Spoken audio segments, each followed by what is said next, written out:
Before we get started, I have a quick favor. I've been self-funding the Finding Genius podcast for 5 years now. I've done over 3,000 episodes. And as you can see on YouTube, we're up over 1 million views on the channel, which is fantastic. The next thing I really want to push on is to get up to 10,000 subscribers. Because once we do, we'll be able to put a donate button and we'll be able to solicit donations to help keep the podcast running and to also get the Finding Genius Foundation moving along. We have a big project studying anxiety, depression, and PTSD and working on a product to help people overcome these problems because I've seen them explode recently after the last 2 years of the whole virus situation. So if you would, please subscribe to the podcast. That would help us tremendously. Give us a thumbs up and check in the description for Buy Me a Coffee. It's about $5. If you could buy me a coffee, I'd really appreciate it. It would help keep the channel going, and I love coffee. Thank you. Amino acids are the basic building blocks of life, and I know firsthand how critical it is to stay healthy. Therefore, I've been on the lookout for quite some time for something that's 100% science-backed, that could both help with strength, cardiovascular health, and active aging. That's why I'm so happy I recently discovered Life from the Amino Company. Life is a patented blend of essential amino acids that works to improve strength, heart health, and overall quality of life, so you can stay healthy and active as you age. It's an easy-to-use powder that you mix with water for a delicious drink that keeps you healthy. You can check out their science by visiting aminoco.com/genius. That's spelled AMINOCO.com/genius. Use coupon code GENIUS for a 30% discount at checkout. Forget frequently asked questions. Common sense, common knowledge, or Google. How about advice from a real genius? 95% of people in any profession are good enough to be qualified and licensed. 5% go above and beyond. They become very good at what they do, but only 0.1% are real geniuses. Richard Jacobs has made it his life's mission to find them for you. He hunts down and interviews geniuses in every field: sleep science, cancer, stem cells, ketogenic diets, and more. Here come the geniuses. This is the Finding Genius Podcast with Richard Jacobs. Hello, this is Richard Jacobs with the Finding Genius Podcast. My guest is Sarah Lavonne.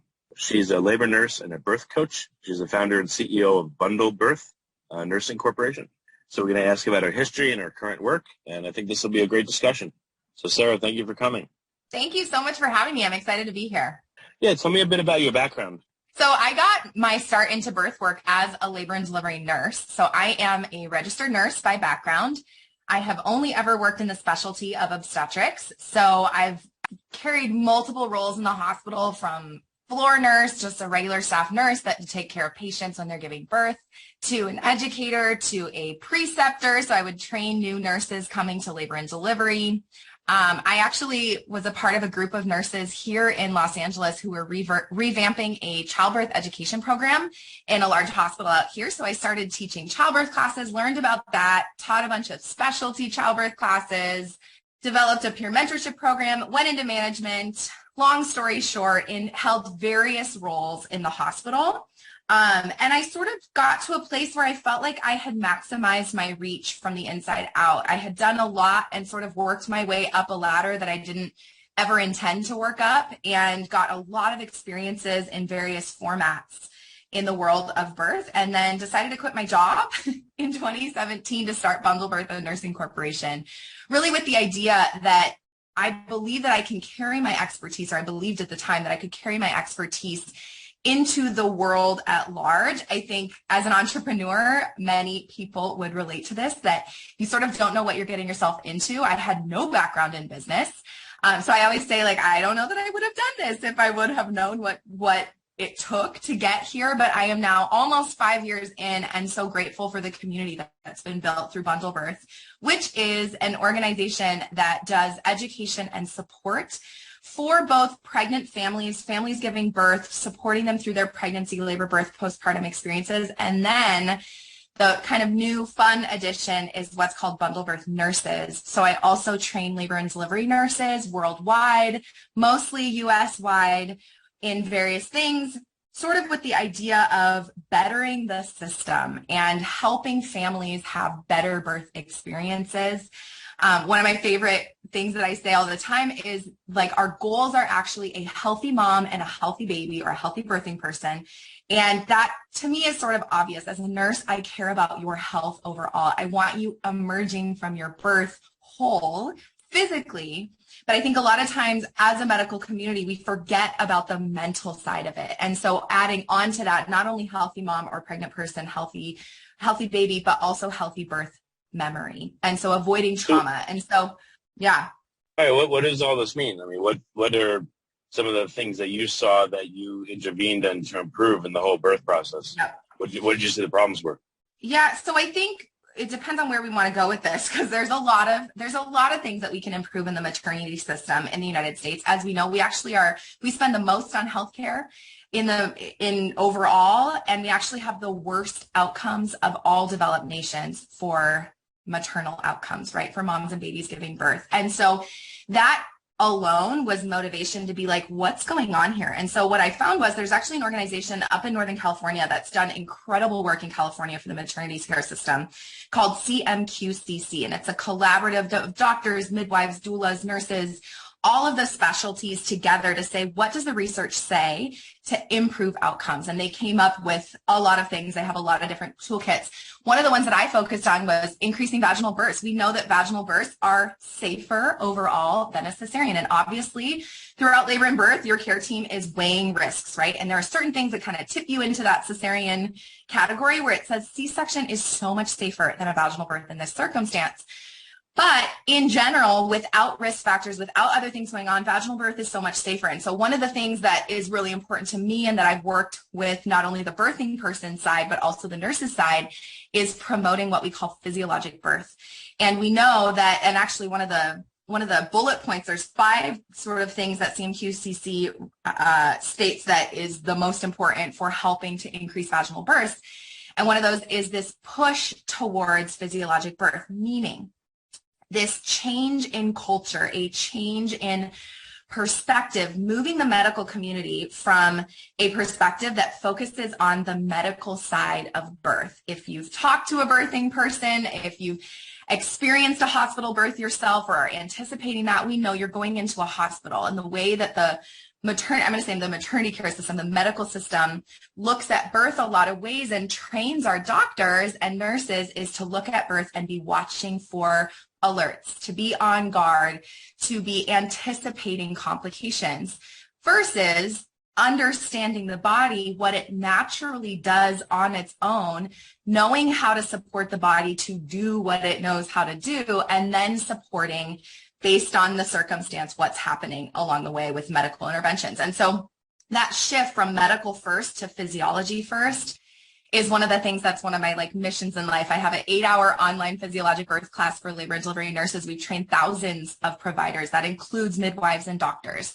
But what does this mean though? Physiologic. I mean, what's an example of how, a woman would give birth in the hospital right now versus the way that you're training?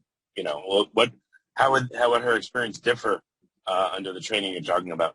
I think it would be subtle for the birthing person's experience. But overall, pre-physiologic birth movement, you would come in, maybe your doctor would talk to you about an induction early. They would maybe encourage a C-section a little quicker. And then throughout labor, let's say you go into labor, your contractions happen, you get to say 6 centimeters of dilation in labor. Your body's progressing. It's getting closer to birth. And at 6 centimeters, they recheck you 4 hours later, you're still 6 centimeters. In the past, that would mean that's criteria for a C-section. Whereas now what we're trying to teach is this bigger picture outlook on what's going on in the body. Let's be experts as medical professionals and experts of helping the pregnant person tap into their instinct, because your bodies have so much internal communication helping you understand what's going on, whether you understand it or not, helping give motivation towards what to do. So what this looks like is I feel hip pain, like my right hip is just so sore and it just feels better to rock back and forth. Previous to that, we go, okay, get an epidural. Right now we go, interesting. Okay, would it feel better to get out of bed? Would it feel better to stand and sway? all of a sudden you get up, you stand and sway, and sure enough, that sensation is giving you instinct that something's going on inside that is maybe the back of the baby's head hitting your pelvis in a weird way. And so all of a sudden you start moving. I say motion is lotion, right? And so you start moving and all of a sudden that fixes itself. And what's happening in the body is you're assisting your body to help this baby down and out. And so, it might be as simple as that, or it might be you're 6 centimeters, 4 hours later, you're still 6. And we go, instead of, well, let's have a C-section, you qualify. It's, why are you still 6? What's happening in the body? Is it a position thing with the baby? Is it a tension thing in your body? Is it because we haven't turned you a certain way? Or do you have any other sensation going on where your care team can help you to get this baby out vaginally, utilizing the internal physiology of the body to assist rather than immediately medical interventions? Again, medical interventions aren't bad. I'm a nurse, so I kind of don't mind medical interventions in a lot of ways, but we know that medical interventions carry side effects, they carry risk. And so what happens there is you eliminate that, you lower risk. And if we can get babies out safer, avoiding risk, that's ultimately healthy birth and hopefully healthy birth memory. Maintaining your strength and a healthy heart as you age helps promote healthy living and hence quality of life for all people as they age. To help prevent the natural decline of muscle and heart function, it's important to make sure you are getting the nutrition your body needs. And not just any nutrition, but science-backed nutrition, like Life by the Amino Co. You can take Amino Life as part of your daily normal routine to help maintain muscle mass as you age, maintain good heart health, and increase longevity. A recent large clinical trial showed that Life was more effective than even exercise in maintaining strength and physical function in older patients. Further, Life has been shown in clinical trials to clinically improve blood lipid profiles by reducing triglycerides, LDL, VLDL, and total cholesterol. Life is 100% science-backed and is designed for heart health and active aging, which are crucial for a total lifespan. Why Amino Co? Well, Life works by triggering muscle protein synthesis, which is the body's mechanism for repairing and building muscle. When tested against any other protein source, Life is more than 3 times more effective on a gram-for-gram basis at stimulating muscle growth and repair. I know just how important it is for my quality of life and staying healthy as I age. You can check out their science by visiting aminoco.com/genius. That's spelled AMINOCO.com/genius. I've been on the lookout for something that can help me support healthy blood flow and help preserve heart strength and function, while also helping me maintain healthy triglyceride and LDL cholesterol levels. Further, something that tastes great and is easy to incorporate into my daily routine. So if you're looking for a nutritional advantage when it comes to maintaining muscle mass and cardiovascular health as you age, I recommend you give Life a try. Don't forget, right now you can get 30% off with code GENIUS when you visit aminoco.com/genius. Plus, get a free gift with every new purchase. Okay, so I guess, traditionally it's been a top-down approach. The doctor says, do this, do that, or the nurses say, do this, do that, and that's it, and there's not much feedback from the patient. Oh, you'll be fine, we need to do this. Or, don't worry about that, we need to focus on, getting the baby out. But now it's more interactive. It sounds like, with the woman that's giving birth, if she gives a suggestion, maybe it's more likely to be listened to. Is that what you're saying? Well, that is absolutely the other side of this that I am so excited to talk about, because there's this medical perspective of physiology first. And even in that, when we talk about the family giving birth or the pregnant person giving birth, there's what I would love to see is a culture shift towards trusting your instinct, trusting your body, tapping in and knowing your body, what feels good, what doesn't feel good. And what that turns out to be is exactly what you're describing here, is this push towards what's called a shared decision-making model. And this applies across all medical specialties. But for the sake of birth, most of the time you're not sick. You're alert. You're present. And again, like when you're having super painful contractions, you may not be super present during the contraction, but between you get a break. And so the movement towards, and to where I see like this beautiful combination of shift in culture, is not only a physiology approach, but then also a shared decision-making approach where a suggestion is made by your care team. They are there as your expert guide. They are not your decision maker. Whereas in the past, you're absolutely right, where it's like, well, I'm the doctor, you do this, versus a doctor approaching, or even a nurse approaching in some circumstances, hey, we want to break your water. We're going to make the suggestion to break your water bag, right? The amniotic sac that holds all the water inside to help speed up labor. Then in that case, they would go into what are the risks of doing that? What are the benefits? And do we have any other options? That's an informed consent, but a shared decision-making model brings that to a whole nother level where all of a sudden they go, how do you feel about it? Because we know that in life, we are all carrying our life experiences, our traumas, our history, our culture, our religion, our ethnicity, our family dynamics, our relational dynamics, our preferences into our birth. And I'll say birth, but like also life, right? Because this applies for life. So when you're carrying all of that in, it's not a cookie cutter exact scenario or outcome for every single family, right? So if I say I'm making the suggestion and all of a sudden you have had a history of multiple stories in your life where they broke the water and XYZ happened, that's playing in your mind. That might be important for your care team to know about. Let's say you say that you have a history of some trauma where that feels extra stressful, or you have a preference towards letting your body go on its own and saying, I don't want to intervene whatsoever. I really trust the process and I want it to happen on its own.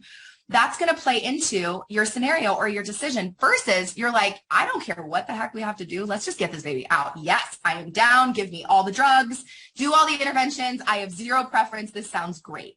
Those are entirely different experiences and they're entirely different perspectives brought to the table.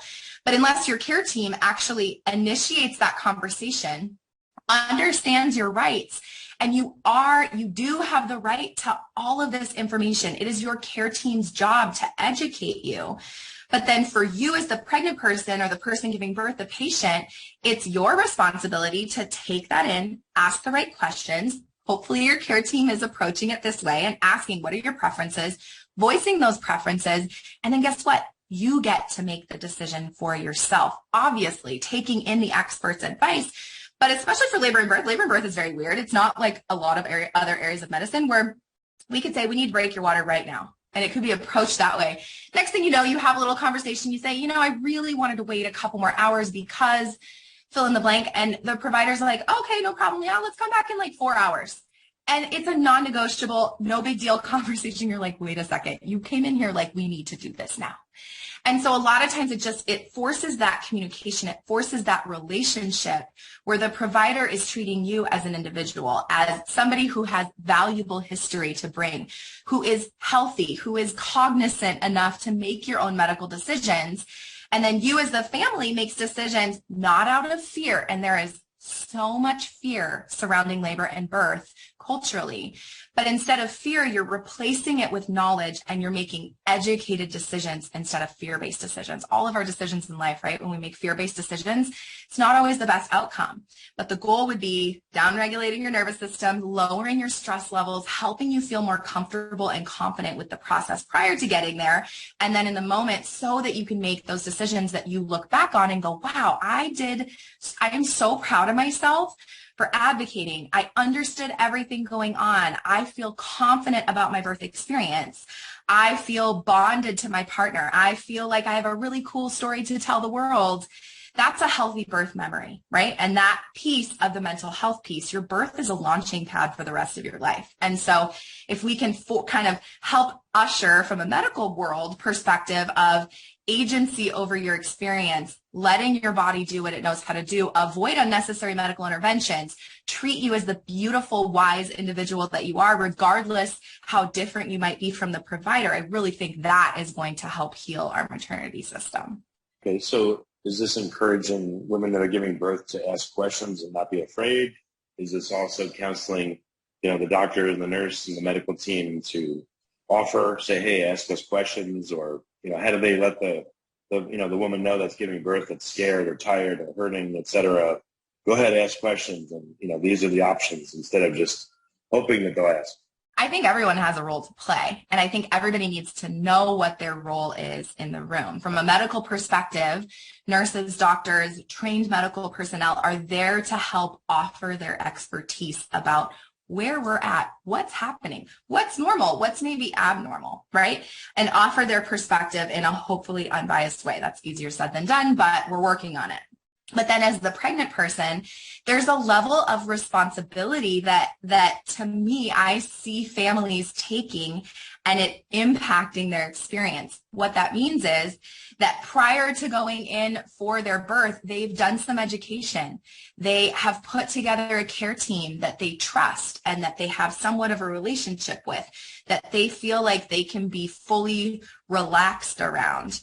That they walk into their birth feeling a level of confidence and knowing about the process that not everything is totally new. So then when you have these conversations, you sort of already have an idea what your preferences are, how you feel about certain things. It's not like, wait a second, hold on, I never had any idea this could come up along the way. There's some frame of reference. It's not all new. And then your care team translates what's happening medically in your world to what you already know. They help apply, they help you ingest and understand. So it's a back and a forth, right? But your job as the pregnant person or the family is to advocate, because I will say, like, especially because I work with medical personnel, I am a birth coach, I'm at the bedside, I see all sorts of ways of practice.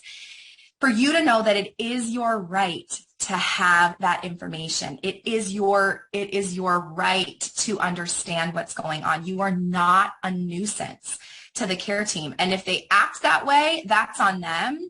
Their job is to include you in the plan of care. So some tips for that, for advocating for yourself, because you may need to know how to speak up. You do need to know how to speak up, especially if you're bringing a partner along with you, a support person.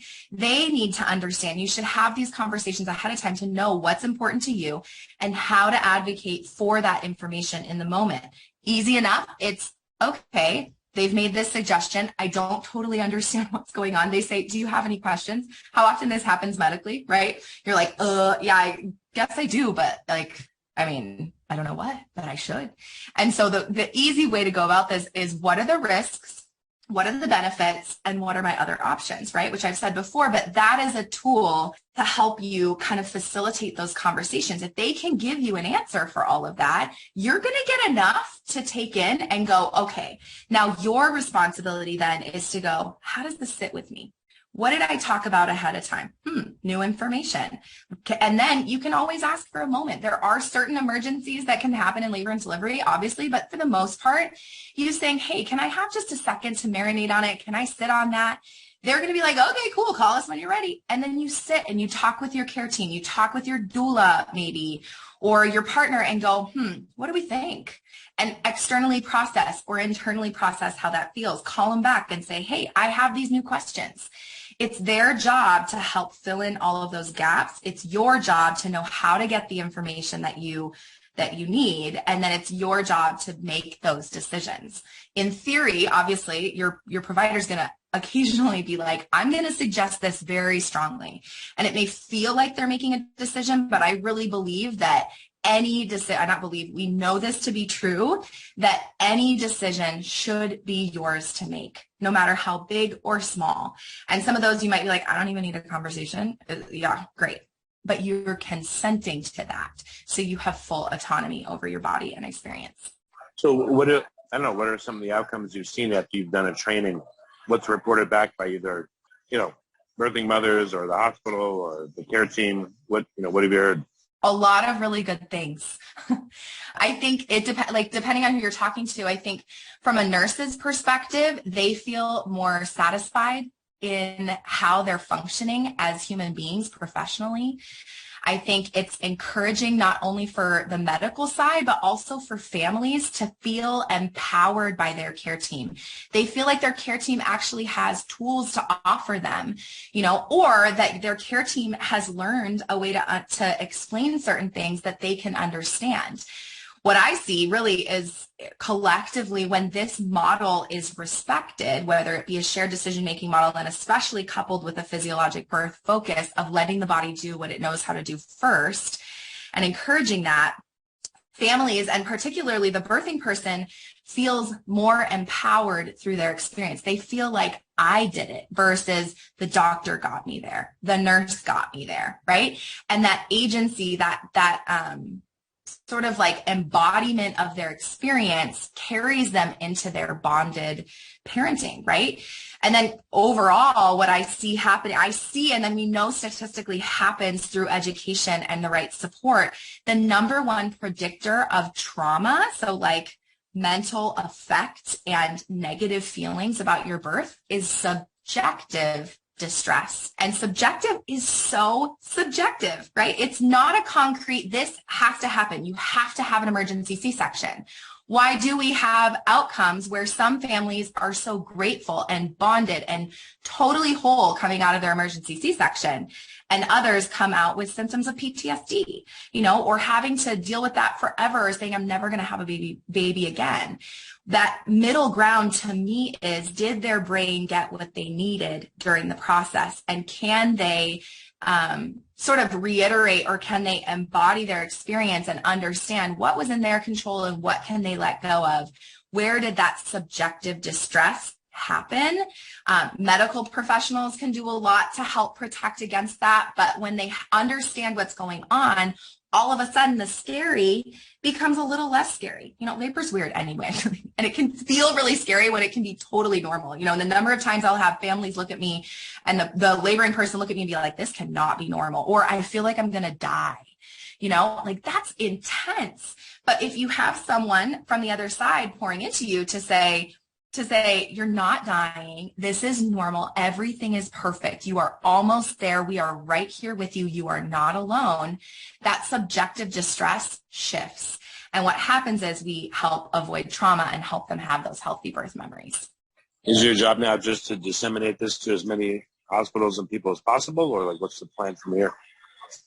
Well, I feel like I'm kind of in transition right now of trying to figure out, where do I fit in the bigger puzzle? Because one of the things that we've said for a long time is we have a tagline called Change the Game. And really the idea is, let's shift the culture of obstetrics in the United States. And that feels like a huge, tall mission that feels very overwhelming at times. And so how I apply that is through either, it could be anything from one-on-one with clients. I do take personal clients occasionally. I am with them throughout their labor and birth. I do educate. I have classes online, all of that pouring into that earlier phase of prep for the moment, so you feel more confident going into your birth.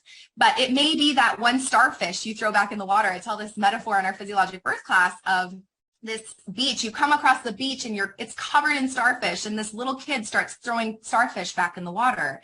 And the dad who's with the kid is like, come on, like, look at this beach. Like, there's so many starfish. We're not going to be able to make a difference. And he throws another one back in and goes, it mattered for that one. And so I remember that. I have to think about that analogy when I'm, overwhelmed by the system or feeling like we're not making change fast enough. But it may be one-on-one, throwing the starfish back in the water. And then really how I see my impact in this is educating families, getting them ready, supporting them through their experience throughout, providing resources to help them understand, help them process. And then on the medical side is helping families have better experiences in the hospital and be aligned with what they're learning through me on the flip side, right? So you can show up to the hospital and the nurse is like, no, we don't do that. And it feels really disempowering when I'm teaching evidence-based information and up-to-date information that hopefully feels really confidence building. And so they show up to the hospital and the care team's like, yep, I got it. I'm right here with you. You are not alone in this. You have the support you need. You have medical professionals that understand your rights as a patient. They give you that information you need to make informed choices. They support you along the way. We pushed physiology first to hopefully increase vaginal birth rates overall, helping with morbidity, mortality in the United States. And then ultimately people come out, hopefully, more healed through their experience. So I really believe that the game-changing theme from all sides is that people need more education and more support. It's that kind of perfect combination of, you can know the knowledge, but if you don't feel alone in the unknown, the scary, the other side of the flex and flow of how labor goes, that we can't anticipate, you're going to have a more positive birth experience. And I do see that through my personal work and then collectively through like the masses. Well, very good. What's the best way for people to find out more about your work? And, if they're heading towards, giving birth, getting their care team, as you said, signed up for this program or at least aware of it and then themselves. Yeah. So the easiest way is to just go to bundlebirth.com and all my links are there. I do have a YouTube channel where I have hundreds of free videos to help sort of begin this process. That's a great place to start if you're pregnant, newly pregnant, considering getting pregnant. If you're a nurse or you know a nurse or a medical professional, you can head to bundlebirthnurses.com. We do have a podcast. We have social media on both accounts. And so, but especially based on your profession, I think the nurses side is also kind of interesting for families too, because you kind of get to see both sides. But either way, I think website's probably the easiest. I am Sarah Lavonne on YouTube, and then Bundle Birth and Bundle Birth Nurses on Instagram. Well, very good. Sarah, thanks so much for coming on the podcast. I appreciate it. Yeah. Thank you so much for having me. Before you go, if you're looking for a nutritional advantage, be sure to check out AminoCo's 100% science-backed life formula. It was created by lead scientist and co-founder Dr. Wolf. As a competitive athlete, Dr. Wolf has completed 62 marathons in under 2 hours and 30 minutes, set national age group records, and he's still running and fueling his body with life at age 75. I recommend you give life a try. It's 3 times more effective on a gram-for-gram basis than any protein source. The AminoCo is giving our listeners 30% off all AminoCo products, including Life. You can check out their science by visiting aminoco.com/genius and use coupon code GENIUS for a 30% discount at checkout. Remember, go to aminoco.com/genius and use the code GENIUS to get 30% off at checkout. If you like this podcast, please click the link in the description to subscribe and review us on iTunes. You've been listening to the Finding Genius podcast with Richard Jacobs. If you like what you hear, be sure to review and subscribe to the Finding Genius podcast on iTunes or wherever you listen to podcasts. And want to be smarter than everybody else? Become a premium member at findinggeniuspodcast.com. This podcast is for information only. No advice of any kind is being given. Any action you take or don't take as a result of listening is your sole responsibility. Consult professionals when advice is needed.